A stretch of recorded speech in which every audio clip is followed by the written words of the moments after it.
কালবৈশাখী ঝড়ে উঠে গেল একটি দোকানঘর। তো দেখতে পাচ্ছেন পাথরঘাটায় কিন্তু বিভিন্ন জায়গায় আজকের দুপুরে যে ঘূর্ণিঝড় হয়েছে সেই ঘূর্ণিঝড়ে কিন্তু গাছপালা উঠে পড়ছে এবং দেখতে পাচ্ছেন একটি দোকানঘর কিন্তু একেবারেই সড়কের উপরে ফেলেছে, যার কারণে কিন্তু এখান থেকে চলাচলও বন্ধ হয়ে গেছে।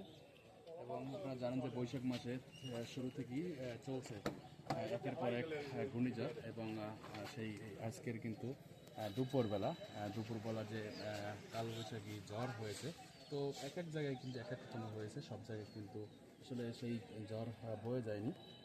তো দেখতে পাচ্ছেন এই যে নাম জানি কি কমিউনিটি সেন্টার এলাকায়, সেখানে কিন্তু একেবারে